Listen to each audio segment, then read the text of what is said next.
Recording is rolling. So, welcome to Tuesday, October 5th. It's my seventh period class. And where are we in the scheme of things? Well, today is picture retake day. So, does anybody need to get a picture retake that hasn't had a chance to yet today? Great. So, if you do, then, uh, yeah, now would be the time. Okay. So, this is what I wanted to do at least today. I was a little bit overambitious. There's a story that I'm gonna continue telling you guys. Where's my? Oh, here we go. So the way we're thinking about this section is it's sort of like two ideas we're putting together. You got your centripetal force that was your guys' last lab from Thursday, Friday, and then yesterday I introduced you guys universal gravitation, like where does gravity force come from a universal point of view. And today we're going to take this idea, put them together, and I'm going to talk about orbits. There's quite a bit to the story that I got to save for tomorrow, but I'll get as far as I can today. Now, before I get rolling too far, need to tell you guys about stuff to do with the class. So you guys know that the end of the quarter is the end of this week, right? So then I have to post grades this weekend and those going in. Also, you guys just turned in a quiz recently, and most of you guys turned that in, and you got your grades, and I know you're waiting to get those back so that you can do your corrections for partial credit back and that whole story, right? Right. I have the solutions right now. I'm ready to post them. All I have to do is press a button to post the solutions to Classroom. They're ready to go. But before I do that, I need to get all the quizzes, and I'm still waiting for a handful of quizzes from each class. So as soon as those all come in, then I can post the solutions and I can get the quizzes back to you, and you can do your corrections. But the time is probably going to run out before the end of the quarter. And there are quite a few guys who have like 79s and 89s in the class. So here's what we do about that. Do you guys remember that I think gave you guys a bonus homework opportunity? Now, this is your guys' new homework that's due about a week and a half from now. And there's a regular homework and a bonus homework. And I think this idea worked out really well last time when we did forces. You guys remember that? Same deal? Now, what I did was I went back into the grade book, and that bonus assignment, I changed it from 20 out of 20 to 20 out of 10. So if you already turned in that bonus assignment, then you just got 10 more class points. So it boosted your grade about a point or two overall. And if you are thinking that sounds like a good opportunity, then you guys got a few days to get that in. So if you want to go back and do the bonus homework for forces from a week or two back and show that in, then if you think you need the class points, then there's a way to get them. All right.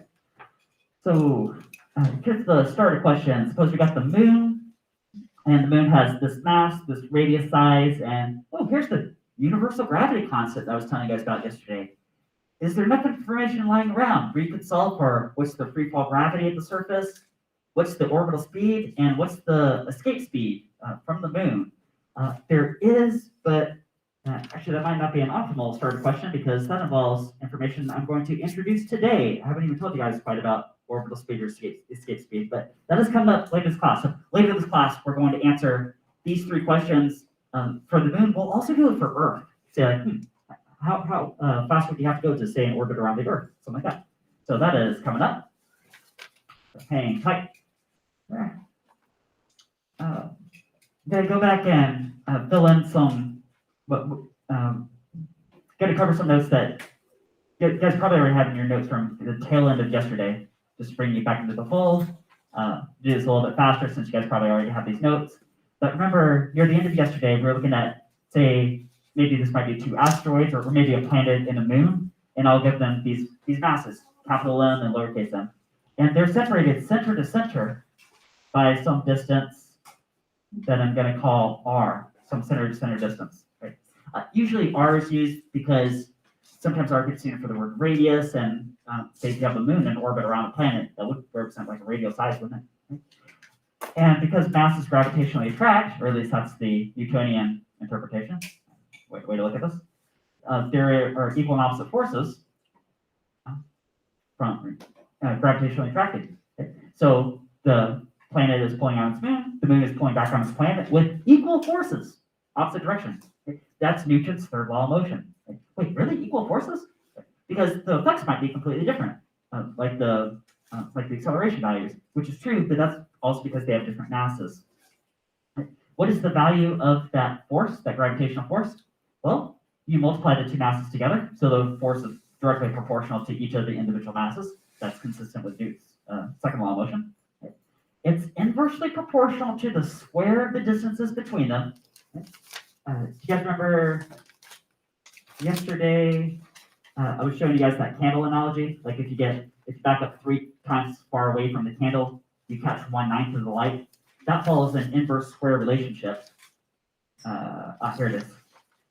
Inverse square relationship. So that explains this R squared value. Okay. But then to tie this all together, you have to take this as a proportion at this point. You need to multiply by a universal gravity constant G. I show you guys how this could be found experimentally. Well, look at the notes from yesterday to see that. But the value of G is a very, very tiny number. It's like 0.000, like a string of zeros before you get to some digits. So if you put in scientific notation, the 6.67 times 10 to the minus 11. Remember, a negative exponent just means that that decimal place is being shoved to the left 11 places. And it's got these units. Newton meter squared per kilogram squared. So metric system. Right? You guys remember all that? Yeah. So you probably have that in your notes already from yesterday.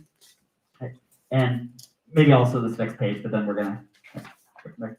So what else can we do with this? Well, let's go to a planet and say you're so some planet with some mass capital M, some radial size R, right?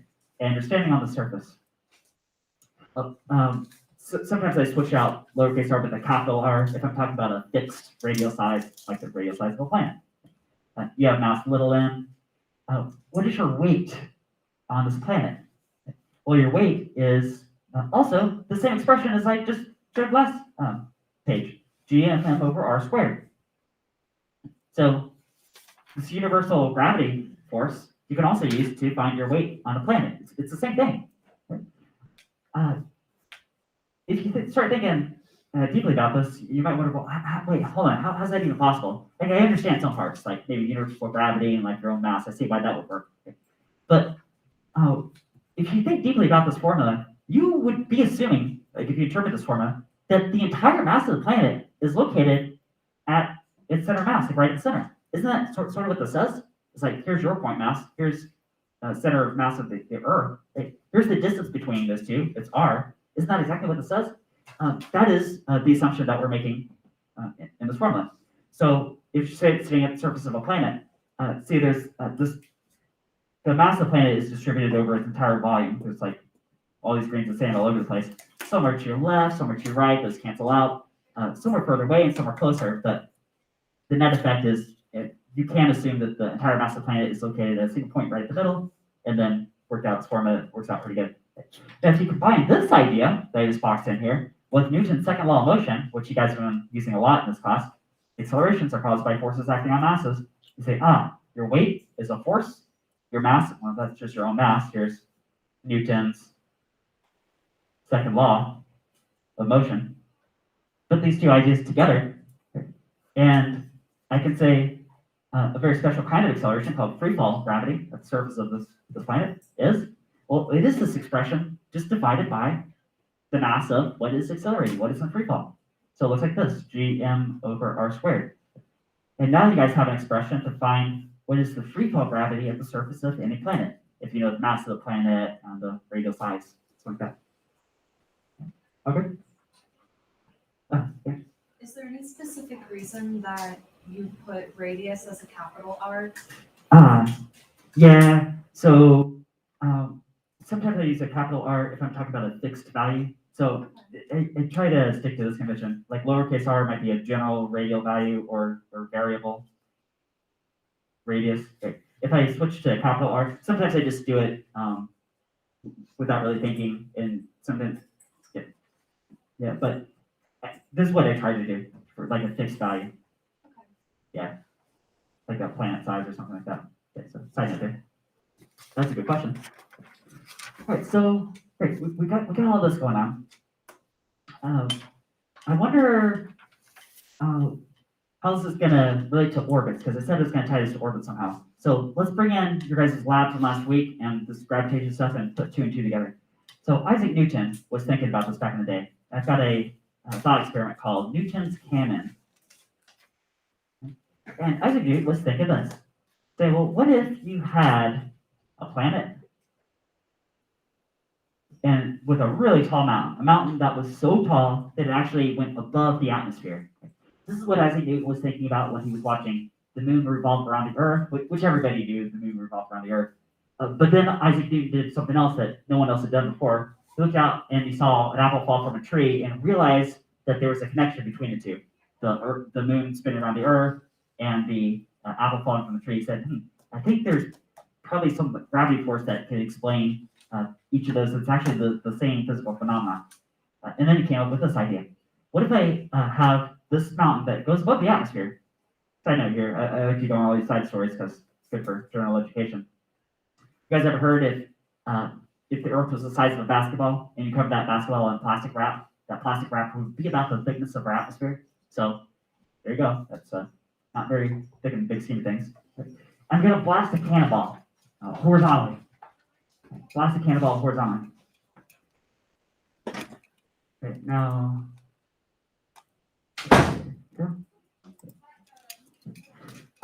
Hey, this looks like a classic cannon on the cliff projectile type question, doesn't it? But with one difference, and that's that all along when we've been pushing cannons on cliffs and blasting horizontally, we've been assuming basically a flat Earth, which is okay as long as you're within some locality. Right? Like, can you have a map that's flat? Well, if you're looking at, say, like the state of Florida, then if you assume a flat Earth and a flat map, then it's probably plenty close enough to work. Right? But can you make the entire Earth a flat map? Well, now you run into problems and trade-offs. You have to pick, well, do I want a Robinson projection or a Mercator projection? Right? There's some kind of trade-off involved. Right? So the curvature of the Earth matters once you get big enough. And same thing with this blast speed on top of this very tall mountain. And that's that if you get going fast enough, see, what I taught you guys before this class is it doesn't matter if you drop the cannonball or blast it to the side, slow or blast it to the side fast, all those cannonballs reach the ground at the same time. That's not exactly true if you blast it so fast that it starts to overcome the curvature of the Earth. Right? That would be the issue. What if you blast this cannonball so fast that by the time it fell some distance, the Earth beneath it had actually curved away exactly that same distance? Right? Like, for example, you guys remember how far anything falls in 1 second if you drop it from rest? How far? It's on this poster right here. So drop something, edge of a cliff. Here's time, tick, tick, tick. After 1 second, it falls about 5 meters. You guys remember that? Okay. Right. Remember that? But what if it went so fast to the side that the Earth had also curved down 5 meters in that same time period? Then it isn't always just falling around the Earth. And that would put it into a circular orbit. A circular orbit. Throw in some values here. I've got the mass of this planet. This planet has a radial size, which I'll actually take up to the elevation of the cannonball. Let me do a little r, just to keep it really generic. It's a good idea. Okay. And I'm also going to make a free body diagram on this cannonball. But guys, anything that's in free fall has only one force on it. And that's what? Its own weight, right? Its own weight. Okay. And I usually call weight mg, but I gotta be careful now because I have a more universal way to think about weight, which is this: gm over r squared. That be true? That is the force pulling that cannonball down, right? Pulling into that circular pattern. Okay. So this is Newton's cannon is going to describe a circular orbit, or at least this version of the story does, okay, where the centripetal force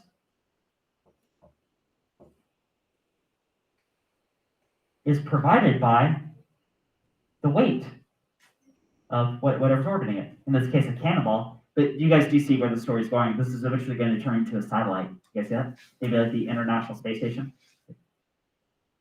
You guys ever seen the International Space Station fly overhead? Looks like a little, yeah, some of you guys have? It looks like a little dot, like a little star. Sometimes you catch it. Right? Like zips across the sky. Okay. So what I might wonder is like, well, how fast is that International Space Station going? It's only a few hundred kilometers up, which in terms of the radius of the Earth is actually not that far. Like proportionally, it's not much bigger than the radius of the Earth itself. So I wonder how fast you have to get going to keep it in this orbit around the Earth. Well, we're about to find out because you guys have an expression for centrifugal force. Because this setup looks a lot like your guys' lab from Thursday. You had a swinging Play-Doh canister here. You guys had a string that was pulling it into a circular path. Ooh, that's exactly what this looks like. And this was the answer to your guys' lab, that the centripetal force is mv squared over r, where this is an orbital speed. Okay. And that centripetal force is, remember, it's always provided by one of the classic forces, a tension, a normal force, a friction force, in this case, a weight. And that weight is this right here that I wrote in red. All the red ink that you guys see here is the free body diagram on that cannonball, which is about to become a satellite. As soon as we can figure out the speed, to put it in orbit. Okay. So now with a little bit of algebra cleanup, you guys see we can solve for that orbital speed, put it in a circular orbit. We're going to have an expression for orbital speed. Right? Hey, what's going to cancel out on both sides? The radius partially, right? And also what else? The mass, right? The mass of the cannonball, the mass of the satellite. Okay? Now we're really close to getting the expression I want, but let's do a side thought here. The fact that this mass cancels out, here's the mass right here, mass of the cannonball, little m. Okay? The fact that it cancels out, okay? Let's think about what that would mean for, say, the International Space Station. Suppose we're up in the International Space Station, we're getting low on supplies, like, oh man, we need some food up here. And then finally we get a delivery. So we get new supplies, get new astronaut friends. We're increasing the mass of the International Space Station. But we want to stay afloat, we want to stay in orbit. So do you have to speed it up, make it go faster, or slower, or same speed to stay in orbit? What do you guys think? Same speed. It doesn't matter what the mass is. For some particular elevation, going around some planet, the mass of the orbiting satellite itself does not matter. So let's figure out what does matter. Well, all I have to do is take the square root, both sides, and I get this expression right here, which is the answer. This is the speed you have to go to maintain a circular orbit around the planet. Okay. Now, if you're like low Earth orbit or orbit that's pretty close to the surface, then a lot of times it's common to just take this r and use the radius of the planet to get something that's pretty close. We'll do that later. Okay? But there are other orbits that might be useful too. That's why you might use a variable r. So another common place to park satellites, other than low Earth orbit, is like what's called a geosynchronous orbit. That's like way out here, geosynchronous, where instead of taking 90 minutes to go around, which is what it does, low Earth orbit, International Space Station, every 90 minutes goes around the Earth. Right? What if you parked it way out here where it took 24 hours to go around? You guys can see what the advantage of that would be, right? If it takes 24 hours to go around, maybe a bunch of weather satellites, GPS satellites, then if you're standing down here on the Earth looking straight up, wouldn't it look like the satellite was just parked and not really moving from your point of view? That's what it would look like, wouldn't it? That'd be weird. But you could do that, and a lot of satellites are there. I'm going to give you guys another tidbit before we move on. That's another special kind of speed called escape speed. Notice I'm saying speed, right? Because the direction is always changing, so the velocity is changing, but speed might be constant. Now, usually by this time in the class, I usually teach things in a different order. I've usually taught you guys conservation of energy by this point, so you guys don't know that yet. But if you know conservation of energy, you can derive what I'm about to show you, which is how fast you have to get going to cut off the engines and still escape the gravity of the planet. And it's this expression right here. So just take my word for it now that this is true, and then a few weeks from now, I'll show you guys, I'll derive this for you guys and show you why it's true. Okay? So for now, just take this to be a fact. Escape speed, that looks a lot like the expression for orbital speed, with one difference. I see a 2 slipped underneath the square root. You see that? I do want to tell you guys what this does mean, though. So suppose you get you guys can see these posters above me now, have the answers written on the whole time. How fast do you have to get a rocket going so that you could cut off the engines, and just with its own inertia, it could escape the planet if you cut off the engines. Because the gravity of the planet is going to pull it back, it's going to slow it down. But if it's going at least the speed right here, then it will have enough juice to make it to the edge of the universe before it slows to a stop. It's kind of the thought process. Okay. Now, there's some misconceptions about escape speed. One of them is this. you don't ever have to actually reach escape speed to escape the gravity of the planet, as long as the rocket engines are still blasting. To give you sort of a similar example of that. Can you guys imagine if there was like a rope ladder that connected Earth to Mars? Okay, so crazy long rope ladder, goes all the way from Earth to Mars. Could you guys climb one rung of the rope at a time? Rung, and very slowly escape Earth and get all the way to Mars? Could you do that? Yeah, you could. And you would reach nowhere near escape speed. I mean, if you try to like throw a baseball at escape speed, you can't do it. Right? Throw it straight up, it's just gonna fall back to Earth. Right? So you're going super slow on this rope ladder, but you could get away from the planet by doing that, go long enough. Right? But the catch is that you're constantly supplying a force, and that's what would allow you to do that. Right? What escape speed actually means for this rocket is if you cut off the engines and just the inertia will still carry the vehicle away. So now let's get back to this. I asked this question: what is the free fall gravity, the orbital speed, and escape speed of? Well, I said the moon, but we're going to do the Earth and then we'll do the moon, right, so you can see side by side. Okay, we'll do the Earth and then we'll do the moon. Let's try this out. You guys got your calculators up? Because this is a big calculator type exercise, and you guys are about to see why. So let's start with the Earth. Now the Earth has mass 5.98 times 10 to the 24 kilograms. Here's 1 kilogram. If you have 10 to the power 24 of these, you have a planet. Here's the radial size of the Earth, 6.38 times 10 to the 6 meters. Guys, 10 to the 6. What is that? Is that 1,000, a million, billion? What is that? 10 to the 6. 1 followed by 6 zeros. That would be a million. That is a million. Yeah, that's a million. Right. So like about 6 million meters for the radius of the Earth. Right? If you know those two facts, and you also know the universal gravity constant, this tiny number, 10 to the minus 11 order of magnitude, and then these units, meters per kilogram squared. Remember, nobody knows why this number is what it is. It's just been measured to be that. That by itself, those 3 tidbits, and the formulas that I just showed you guys earlier, is enough information to figure out what is the free fall gravity, what is the orbital speed, say like a circular orbit, and what is the escape speed if you want to give some speed, cut the engines, and still fly away from the planet.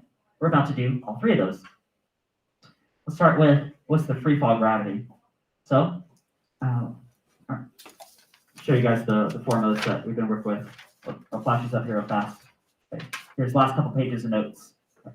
So here's your weight, gmm over r squared. Here's free fall gravity, just gm over r squared. Here's orbital speed, here's escape speed. We're about to apply each of those. So free fall gravity, gm over r squared. G is 6.6, capital G, anyway, 6.67 times 10 to the minus 11, bunch of units. Multiplied by mass of the Earth is 5.98 times 10 to the 24 kilograms.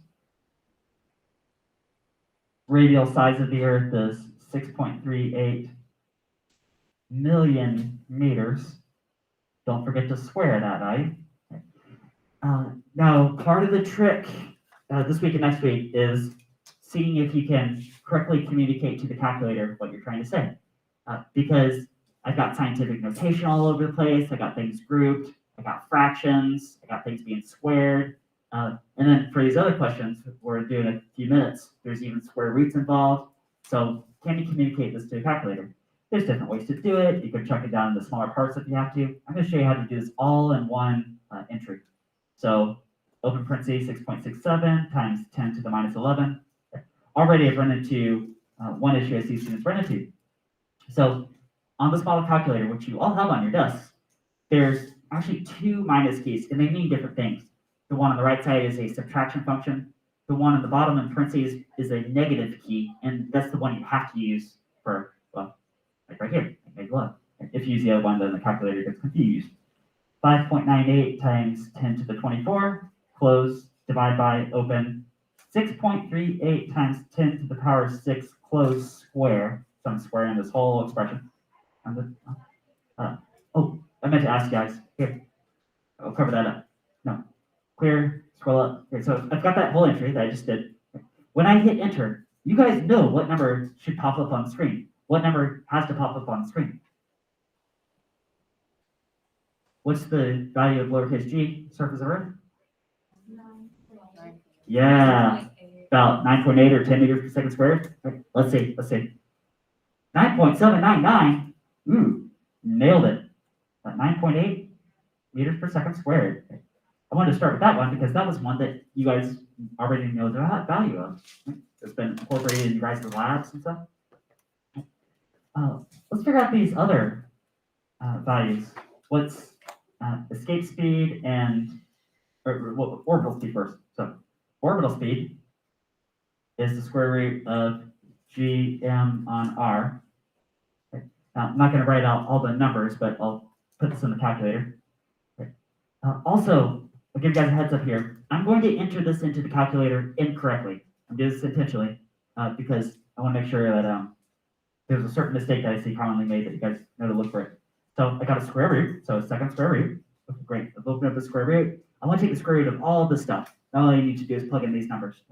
So gravity, or universal gravity constant, 6.67 times 10 to the power negative 11.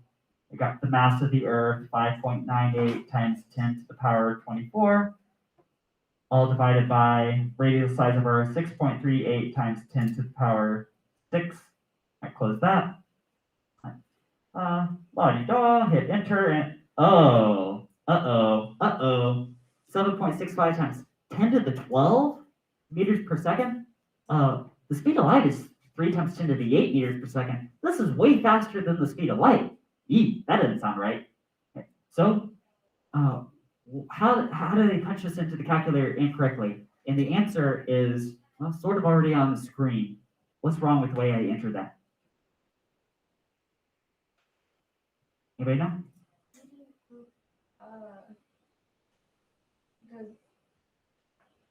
Like you didn't group it in parentheses. Yeah. How they figured it out. Yeah, it has to do with how he grouped it. Yeah, you guys see how I started square root and the calculator, this model anyway, automatically gives me the open parenthesis. Right. I'm telling you guys this because this is a common thing I see students do. Okay. As soon as I close that parenthesis, the calculator interpreted that as we're done square rooting. So really, I only square rooted that g. That's it, and then that n and r outside the radical. That's not what I'm trying to say. But there's a very quick fix. Scroll back to the beginning.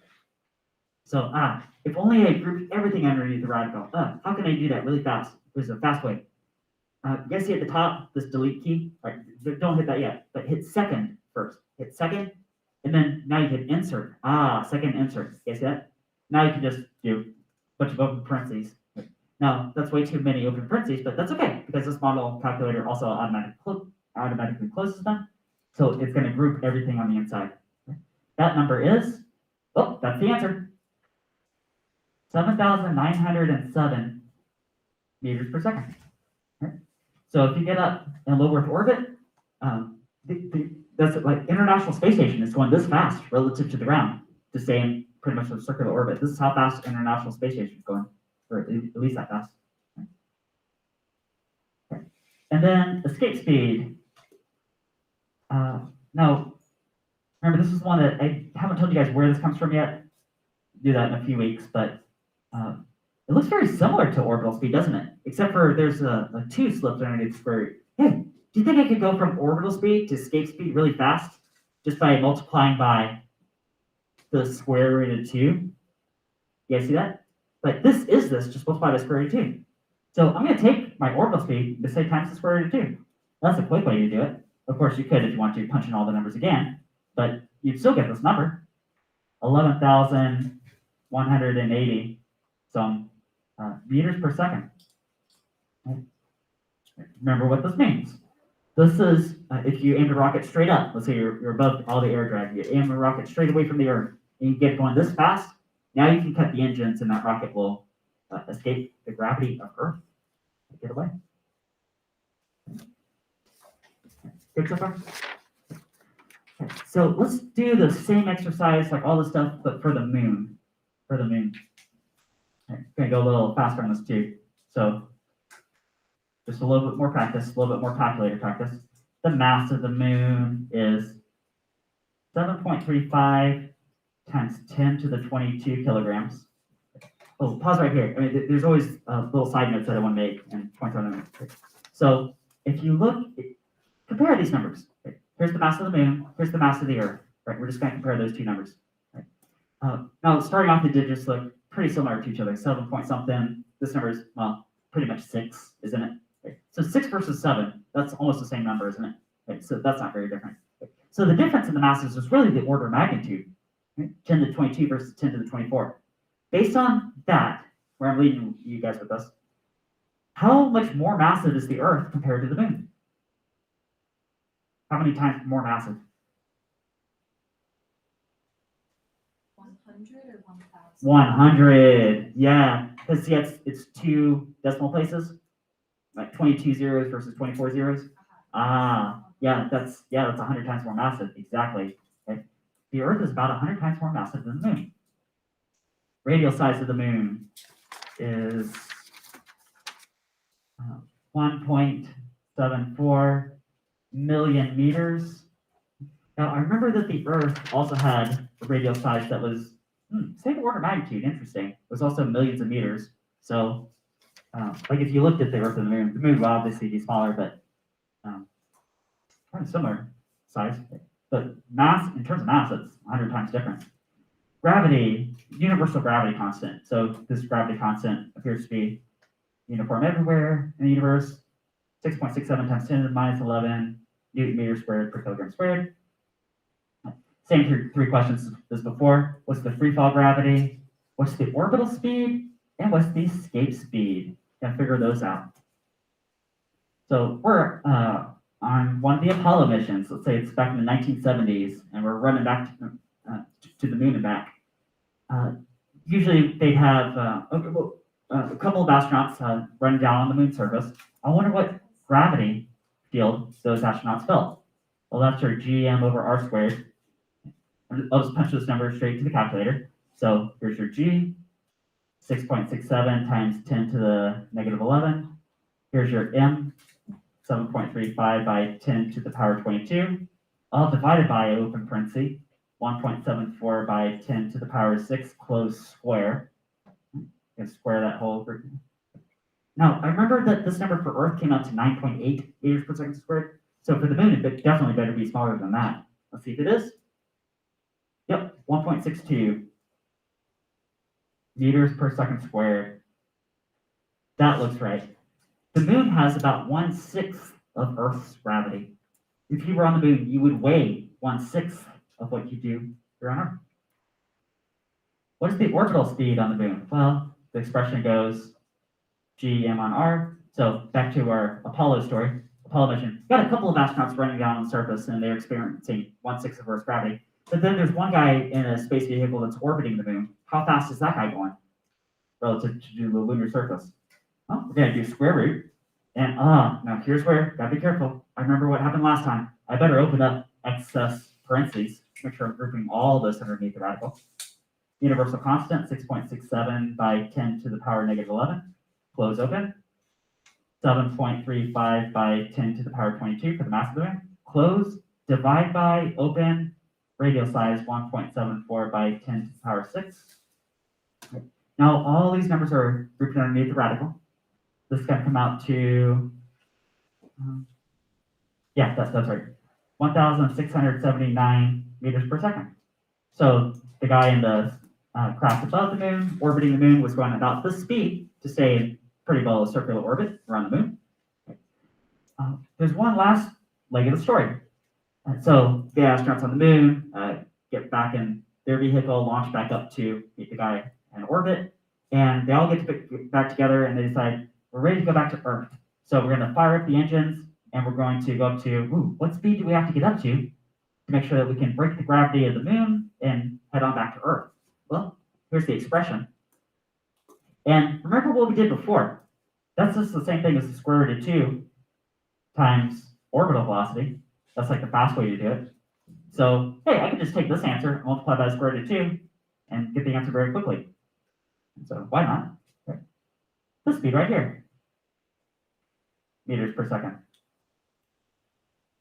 So, on our Apollo mission, we're going to fire up the engines. We're in the vicinity of the moon. If we get to this speed, then now we can cut the engines and just coast all the way back to Earth. Good so far? Okay, so I've told you a couple of different kinds of speed, but I want to give you guys a big picture of putting this all together. So you got a planet. You could be in a circular orbit, say like low Earth orbit, like this. And you guys know that straight line for this size r, this mass m, that an orbital speed, v orbital, for a circular orbit would be square root gm on r. So you guys know that. This is for a circular orbit. Okay. Thing is, circular orbits are dangerous because if you went any smidge slower, you would, well, kind of like Newton's cannon, not go fast enough and eventually crash back down to the Earth. So satellites usually don't actually go in exactly circular orbits. If you speed up a little bit, I'll exaggerate this quite a bit. What shape is this? That is an ellipse. Yeah, ellipse. Good call.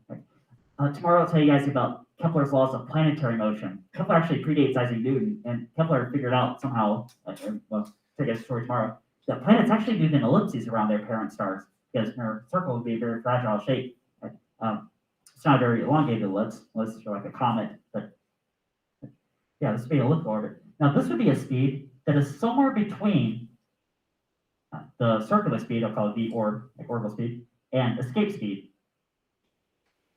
Like that. That would be following an elliptical orbit. That's what paths actually do. Of course, you could get going fast enough if you hit escape speed or faster. Maybe I should say greater than or equal to, but you guys get the idea. 2 gm over r, square root of that. Okay. Then, well, you're not going to loop back on yourself, so it's not going to be an ellipse anymore. Does anybody happen to know what shape this is going to take? Hyperbola. Be a hyperbola. Yeah. And yeah, I've got more about that story too, but I'll save that for tomorrow. Because there's one last thing I want to throw at you guys today. One last thing that's going to continue into some stuff I need to talk about tomorrow. Okay? You guys ready for the last thing today? Let's go on a space adventure. We're trooping around the galaxy, just exploring different planets. And we eventually come across a planet that looks like, looks like a sphere, looks like a planet. So it seems all good so far. I mean, spherical, it's got some radius value r. Okay, looks all fine and good. Okay. Until we get around on this planet and start stomping around. And then we realize, hey, there's something funny about this planet. Because I know that my weight is equal to gmm over r squared. And for a planet of this radial size, I should weigh a lot more. Maybe I have a gravity force, but it's very small. I'm very light. It's something kind of weird. So let's investigate. So I'm going to break out the shovel that I pulled out from the spacecraft, and start digging a hole in this planet. Right. And I don't have to dig very far before I see what's weird about this planet. This is a hollow eggshell planet.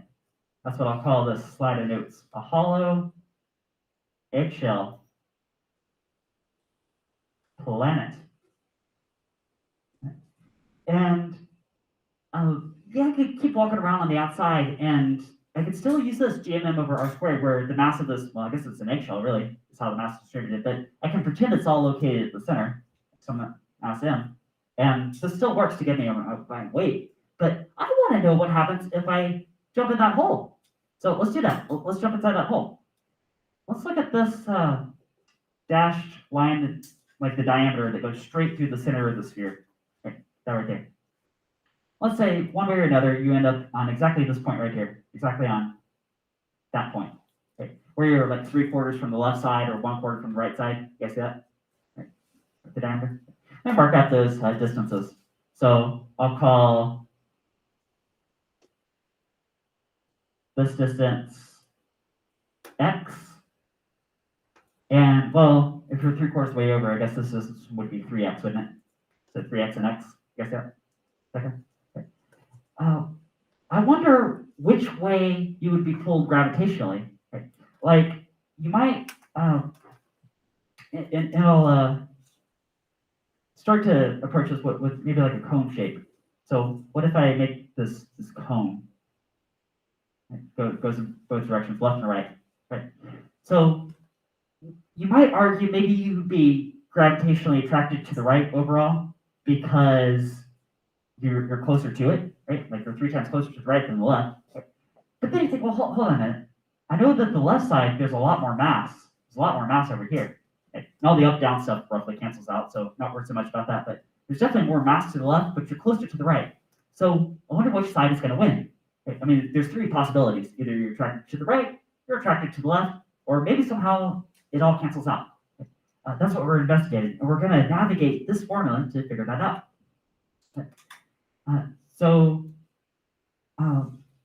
Let me draw force vectors in this red ink. Red ink. So from this point where you're floating around on the inside, try to figure out which way you're going to gravitationally attract. There's a force to the left, F sub L, and there's a force to the right, F sub R. Force to the left, force to the right. And the question is, which one of those forces is bigger? Maybe it has to do with how much mass is in each of these shells on either side. So on the right side, I'll call this mass on the right side, M sub R. Right? Maybe your mass is M sub P, like mass of a person. M sub P, mass of a person. Right? And the mass on the left side, I call it M sub L, like mass on the left side. But hey, I wonder if I could use geometry to figure out what is the relationship between these 2 masses. I mean, the fact that the left side is 3 times farther away, and I've got some kind of triangle geometry going on, you guys see that it's going to have 3 times the diameter of the right side? Right? So I can take this and stack 1, 2, 3. You guys see that? Right, 3 times. But it's not 3 times as big, because not only is it 3 times the height, this is like a kind of a 2-dimensional shape. It's also 3 times back into the paper, isn't it? You see that? And here's where the area of a circle matters. Area is pi r squared, or really more importantly, area is proportional to r squared. And area is also proportional to d squared. Maybe I'll give you guys that. You guys know that area of a circle is pi over 4 times the diameter squared? So area is also proportional to diameter squared, if you like that.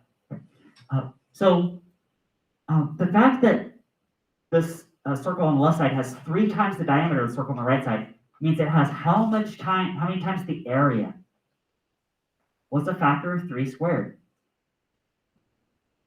You guys see it's 9 times? Right? You guys see the circle on the left side is going to be 9 times the area of the circle on the right side? Okay. Multiplied by the width of the shell, and then times the density of the material. And the mass on the left side is equal to 9 times the mass on the right side. Okay? So that's geometry. Okay? So we got 9 times the mass there, this over here. 9 times the mass, 3 times as far away. Let's set up some force equations for a comparison.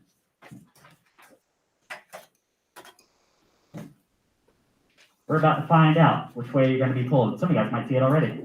So the force on the left versus the force on the right. The force on the left is equal to G times this M, which is, I'll just do substitution, 9 times MR, times your mass of the person, all divided by this distance, 3x, quantity squared. The force on the right side is, well, universal gravity constant times the mass of the right side times your mass of the person, all divided by just plain x squared. Good so far? Right? Right. Hey, 3x quantity squared. Can I call that like 9 times x squared? And I could take the 9 out in front.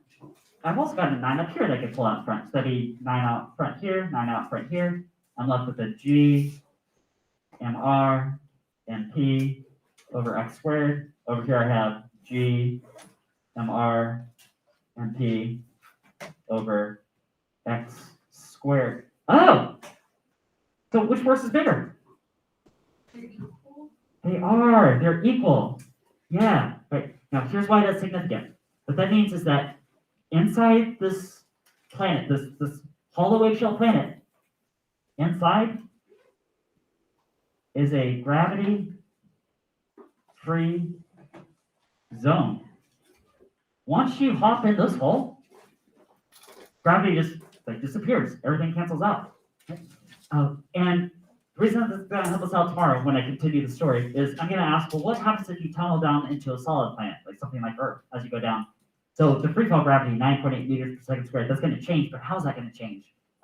Well, this is going to help us out because here's what I know now. I know that, remember, walking around on the outside to start with, GMM over R squared is all fine and good. Any mass that's below you in elevation on the planet counts towards this formula, adds to your weight. Anything that's above you in elevation, remember if you're like inside a shell, right? Yeah, I could do like a series of shells. I could do shell, shell, shell, shell. Just repeat this process over and over. It all cancels out as if it's not even there, right? So that'll help us tomorrow. We're trying to figure out what happens if you do like a journey to the center of the Earth. We just start tunneling down. Yep. So you're telling me, if we were to go onto this hollow eggshell planet Yeah. and go anywhere in there and do the same math, Yep. it would still come out equal? Yeah. Really? Anywhere in there. So I know I put the point right there, like a 3-to-1 ratio, but yeah, you can take any point. It's all gonna cancel out. Well, sweet dreams, kiddos. I'll see you on Wednesday.